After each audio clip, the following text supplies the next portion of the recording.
Shalom, bersyukur hari ini kita ada lagi untuk membaca Alkitab di hari yang ke-186. Dan sebelum membaca, mari berdoa. Terima kasih Bapa di surga, karena Engkau yang sudah memberkati kami ada di hari ini. Dalam kehidupan beriman kami rindu untuk membaca Alkitab di hari yang ke-186.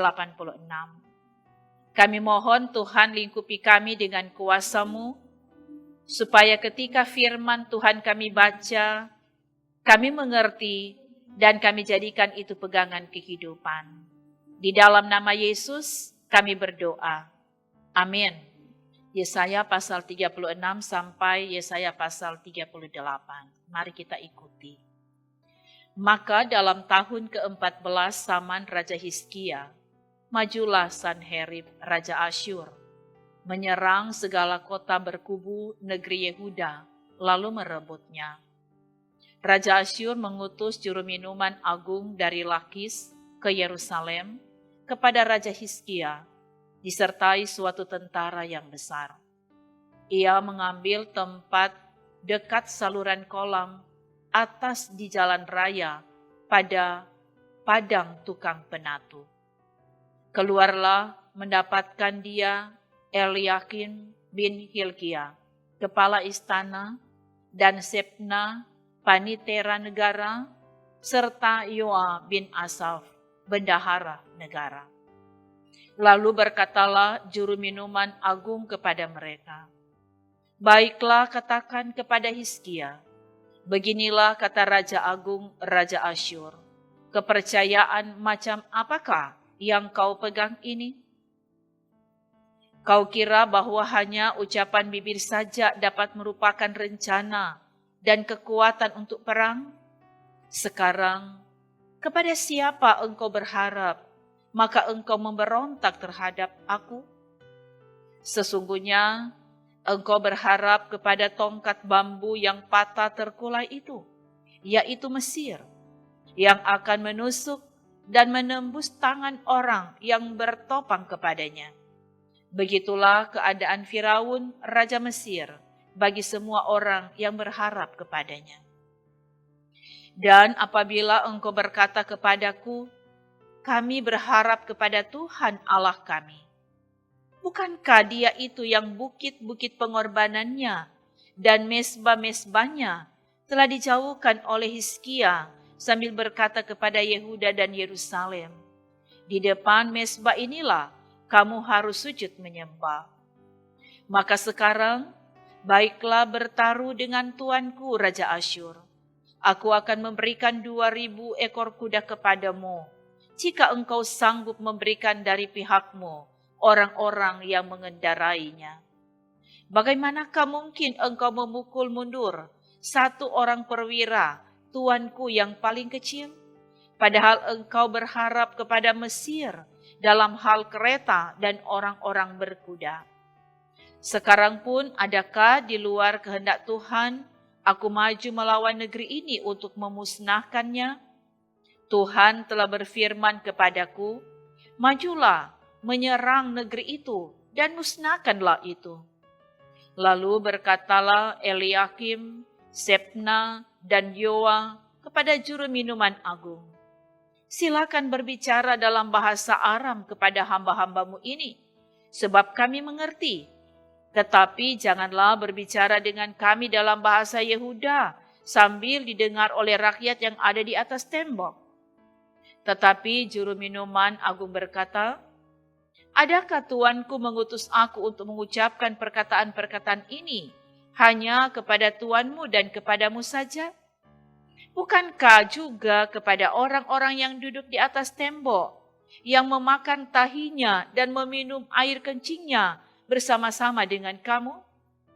Kemudian berdirilah juru minuman agung dan berserulah ia dengan suara nyaring dalam bahasa Yehuda. Ia berkata, dengarlah perkataan Raja Agung, Raja Asyur. Beginilah kata raja, janganlah Hizkia memperdayakan kamu, sebab ia tidak sanggup melepaskan kamu. Janganlah Hizkia mengajak kamu berharap kepada Tuhan dengan mengatakan, tentulah Tuhan akan melepaskan kita. Kota ini tidak akan diserahkan ke dalam tangan Raja Asyur. Janganlah dengarkan Hizkia, sebab beginilah kata Raja Asyur. Adakanlah perjanjian penyerahan dengan aku, dan datanglah keluar kepadaku. Maka setiap orang daripadamu akan makan dari pohon anggurnya dan dari pohon arahnya, serta minum dari sumurnya. Sampai aku datang dan membawa kamu ke suatu negeri seperti negerimu, suatu negeri yang bergandum dan berair anggur, suatu negeri yang berroti dan berkebun anggur.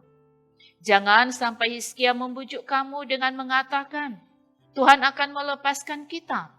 Apakah pernah para Allah bangsa-bangsa melepaskan negerinya masing-masing dari tangan Raja Asyur?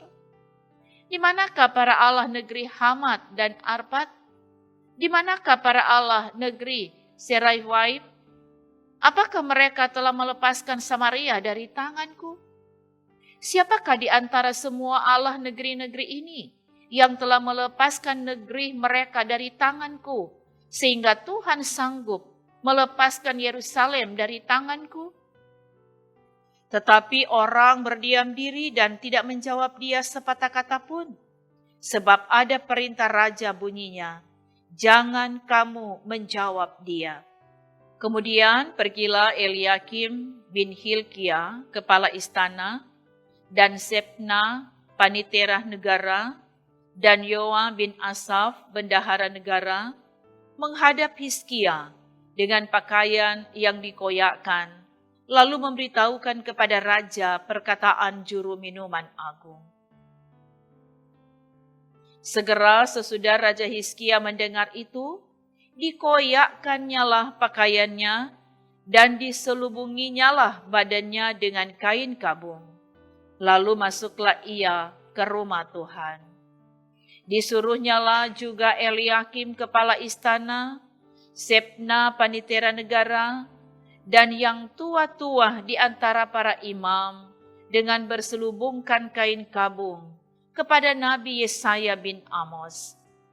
Berkatalah mereka kepadanya, beginilah kata Hizkia, hari ini hari kesesakan, hari hukuman dan penistaan, sebab sudah datang waktunya untuk melahirkan anak, tetapi tidak ada kekuatan untuk melahirkannya. Mungkin Tuhan Allahmu sudah mendengar perkataan juru minuman agung yang telah diutus oleh Raja Asyur tuannya untuk mencela Allah yang hidup, sehingga Tuhan Allahmu mau memberi hukuman karena perkataan-perkataan yang telah didengarnya. Maka baiklah engkau menaikkan doa untuk sisa yang masih tinggal ini. Ketika pegawai-pegawai Raja Hizkia sampai kepada Yesaya, berkatalah Yesaya kepada mereka, beginilah kamu katakan kepada tuanmu, beginilah firman Tuhan. Janganlah engkau takut terhadap perkataan yang kau dengar, yang telah diucapkan oleh budak-budak Raja Asyur untuk menghujat aku. Sesungguhnya, aku akan menyuruh suatu roh masuk di dalamnya, sehingga ia mendengar suatu kabar dan pulang ke negerinya. Aku akan membuat dia mati rebah oleh pedang di negerinya sendiri. Ketika juru minuman agung pulang, didapatinyalah Raja Asyur berperang melawan Libna, sebab sudah didengarnya bahwa raja telah berangkat dari Lakis. Dalam pada itu, raja mendengar tentang Tirhaka, raja Etiopia, berita yang demikian. Ia telah keluar berperang melawan engkau. Dan ketika mendengar itu disuruhnyalah utusan-utusan kepada Hizkia dengan pesan. Beginilah harus kamu katakan kepada Hizkia, Raja Yehuda. Janganlah Allahmu yang kau percayai itu memperdayakan engkau dengan menjanjikan, Yerusalem tidak akan diserahkan ke tangan Raja Asyur. Sesungguhnya engkau ini telah mendengar tentang yang dilakukan raja-raja Asyur kepada segala negeri, yakni bahwa mereka telah menumpasnya. Masakan engkau ini akan dilepaskan? Sudahkah para Allah dari bangsa-bangsa yang telah dimusnahkan oleh nenek moyangku dapat melepaskan mereka, yakni Gosan, Haran, Resef, dan Bani Eden yang di Telasar? Di manakah raja negeri Hamat dan Arpad, raja kota Sefarwaim, raja negeri Hena dan Iwa? Hizkia menerima surat itu dari tangan para utusan, lalu membacanya. Kemudian pergilah ia ke rumah Tuhan dan membentangkan surat itu di hadapan Tuhan. Hizkia berdoa di hadapan Tuhan, katanya, "Ya Tuhan semesta alam, Allah Israel, yang bertakhta di atas kerubim, hanya Engkau sendirilah Allah segala kerajaan di bumi. Engkaulah yang menjadikan langit dan bumi. Sendengkanlah telingamu ya Tuhan, dan dengarlah. Bukalah matamu ya Tuhan, dan lihatlah. Dengarlah segala perkataan Sanherib yang telah dikirimnya untuk mencela Allah yang hidup. Ya Tuhan, memang raja-raja Asyur telah memusnahkan semua bangsa dan negeri-negeri mereka, dan menaruh para Allah mereka ke dalam api, sebab mereka bukanlah Allah, hanya buatan tangan manusia, kayu dan batu. Sebab itu dapat dibinasakan orang. Maka sekarang ya Tuhan Allah kami, selamatkanlah kami dari tangannya, supaya segala kerajaan di bumi mengetahui bahwa hanya Engkau sendirilah Tuhan." Lalu Yesaya bin Amos menyuruh orang kepada Hizkia mengatakan, "Beginilah firman Tuhan Allah Israel tentang yang telah kau doakan kepadaku mengenai Sanherib Raja Asyur. Inilah firman yang telah diucapkan Tuhan mengenai dia. Anak Dara, yaitu putri Sion, telah menghina engkau, telah mengolok-olokkan engkau, dan putri Yerusalem telah geleng-geleng kepala di belakangmu. Siapakah yang engkau cela dan engkau hujat? Terhadap siapakah engkau menyaringkan suaramu dan memandang dengan sombong-sombong? Terhadap Yang Maha Kudus, Allah Israel. Dengan perantaraan hamba-hambamu, engkau telah mencela Tuhan, dan engkau telah berkata, dengan banyaknya keretaku aku naik ke tempat-tempat tinggi di pegunungan, ke tempat yang paling jauh di gunung, Libanon. Aku telah menebang pohon-pohon arasnya yang tinggi besar, pohon-pohon sanobarnya yang terpilih. Aku telah masuk ke tempat tinggi yang paling ujung, ke hutan pohon-pohonan yang lebat. Aku ini telah menggali air dan telah minum air. Aku telah mengeringkan dengan telapak kakiku segala sungai di Mesir. Bukankah telah kau dengar bahwa aku telah menentukannya dari jauh hari dan telah merancangnya dari zaman purbakala? Sekarang aku mewujudkannya, bahwa engkau membuat sunyi senyap kota-kota yang berkubu menjadi timbunan batu. Sedang penduduknya yang tak berdaya menjadi terkejut dan malu. Mereka menjadi seperti tumbuh-tumbuhan di padang dan seperti rumput hijau, seperti rumput di atas soto atau gandum yang layu sebelum ia masak. Aku tahu, jika engkau bangun atau duduk, jika keluar atau masuk, atau jika engkau mengamuk terhadap aku.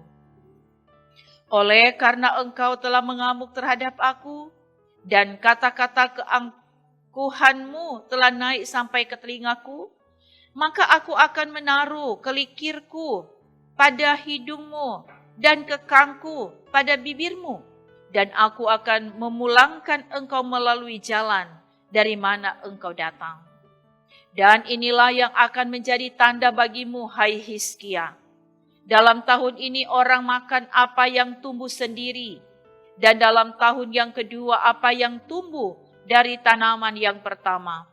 Tetapi dalam tahun yang ketiga, menaburlah kamu, menuai, membuat kebun anggur dan memakan buahnya.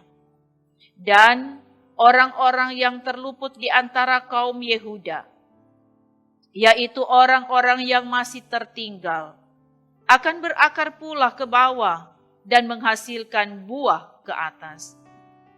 Sebab dari Yerusalem akan keluar orang-orang yang tertinggal, dan dari gunung Sion orang-orang yang terluput. Giat cemburu Tuhan semesta alam akan melakukan hal ini. Sebab itu beginilah firman Tuhan mengenai Raja Asyur. Ia tidak akan masuk ke kota ini dan tidak akan menembakkan panah ke sana. Juga ia tidak akan mendatanginya dengan perisai dan tidak akan menimbun tanah menjadi tembok untuk mengepungnya. Melalui jalan dari mana ia datang, ia akan pulang. Tetapi ke kota ini ia tidak akan masuk. Demikianlah firman Tuhan. Dan aku akan memagari kota ini untuk menyelamatkannya, oleh karena aku dan oleh karena Daud hambaku. Keluarlah malaikat Tuhan, lalu dibunuhnyalah 185.000 orang di dalam perkemahan Asyur. Keesokan harinya pagi-pagi tampaklah semuanya bangkai orang-orang mati belaka. Sebab itu berangkatlah Sanherib Raja Asyur dan pulang. Lalu tinggallah ia di Niniwe. Pada suatu kali ketika ia sujud menyembah di dalam kuil Nisrok, allahnya, maka Adramelek dan Sareser, anak-anaknya, membunuh dia dengan pedang. Dan mereka meloloskan diri ke tanah Ararat. Kemudian Esaradon anaknya menjadi raja menggantikan dia. Pada hari-hari itu Hizkia jatuh sakit dan hampir mati. Lalu datanglah Nabi Yesaya bin Amos dan berkata kepadanya, beginilah firman Tuhan. Sampaikanlah pesan terakhir kepada keluargamu, sebab engkau akan mati, tidak akan sembuh lagi. Lalu Hizkia memalingkan mukanya ke arah dinding dan ia berdoa kepada Tuhan. Ia berkata, "Ah Tuhan, ingatlah kiranya bahwa aku telah hidup di hadapan-Mu dengan setia dan dengan tulus hati, dan bahwa aku telah melakukan apa yang baik di mata-Mu." Kemudian menangislah Hizkia dengan sangat. Maka berfirmanlah Tuhan kepada Yesaya, "Pergilah dan katakanlah kepada Hizkia, beginilah firman Tuhan Allah Daud bapa leluhurmu. Telah kudengar doamu dan telah kulihat air matamu.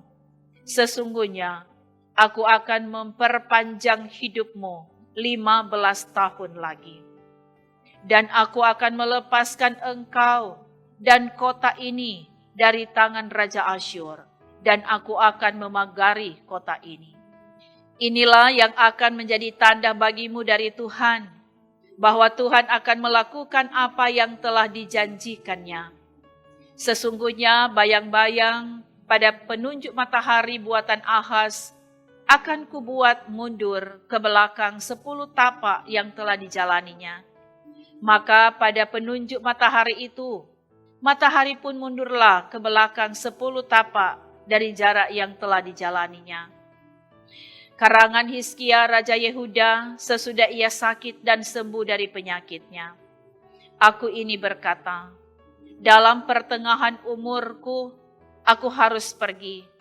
Ke pintu gerbang dunia orang mati, aku dipanggil untuk selebihnya dari hidupku. Aku berkata, aku tidak akan melihat Tuhan lagi di negeri orang-orang yang hidup. Aku tidak akan melihat seorang pun lagi di antara penduduk dunia. Pondok kediamanku dibongkar dan dibuka seperti kemah gembala, seperti tukang tenun menggulung tenunannya. aku mengakhiri hidupku.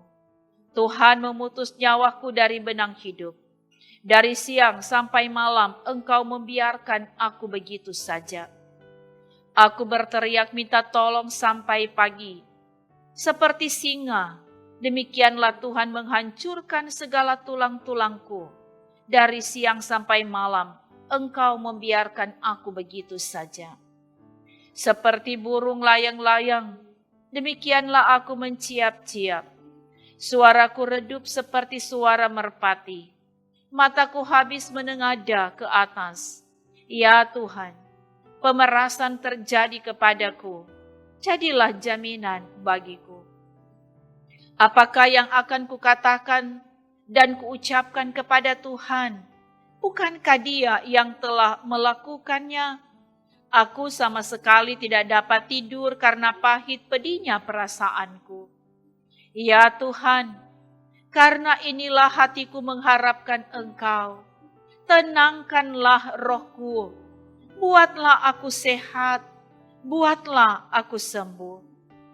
Sesungguhnya penderitaan yang pahit menjadi keselamatan bagiku. Engkaulah yang mencegah jiwaku dari lubang kebinasaan. Sebab Engkau telah melemparkan segala dosaku jauh dari hadapan-Mu. Sebab dunia orang mati tidak dapat mengucap syukur kepadamu, dan maut tidak dapat memuji-muji Engkau. Orang-orang yang turun ke liang kubur tidak menanti-nantikan kesetiaan-Mu. Tetapi hanyalah orang yang hidup, dialah yang mengucap syukur kepadamu, seperti aku pada hari ini. Seorang bapa memberitahukan kesetiaan-Mu kepada anak-anaknya. Tuhan telah datang menyelamatkan aku. Kami hendak main kecapi seumur hidup kami di rumah Tuhan. Kemudian berkatalah Yesaya, baiklah diambil sebuah kue ara dan ditaruh pada bara itu, supaya sembuh. Sebelum itu Hizkia telah berkata, apakah yang akan menjadi tanda bahwa aku akan pergi ke rumah Tuhan? Demikianlah bacaan Alkitab di hari yang ke-186. Mari berdoa. Kami berterima kasih kepadamu ya Tuhan. Firman Tuhan sudah kami baca dan dengar hari ini. Meteraikan kebenaran firman ini dalam hati dan kehidupan kami. Dan terus jaga, lindungi, dan pelihara kami ketika kami masih akan melanjutkan berbagai aktivitas di hari-hari kehidupan kami. Sebab kami hanya mau menyerahkan kehidupan kami sepenuhnya dalam tangan kasih, pimpinan, dan penyertaan Tuhan. Semua yang mengikuti pembacaan Alkitab di hari ini, kami percaya Tuhan yang menetapkan berkat ada dalam hidup pribadi dan keluarga mereka masing-masing. Dan diberkati juga tim multimedia dalam pelayanan bersama dengan keluarga mereka masing-masing. Kami bersyukur dan menyerahkan seluruh aktivitas kami hari ini ke dalam tangan kasih-Mu. Di dalam nama Yesus kami berdoa. Amin. Saudara-saudara, demikianlah bacaan Alkitab hari ini. Terima kasih, saudara-saudara selalu setia mengikutinya. Kita percaya bahwa orang yang kecintaannya akan firman, Tuhan tetapkan berkat ada dalam hidup mereka. Terpuji nama Tuhan. Haleluya. Amin.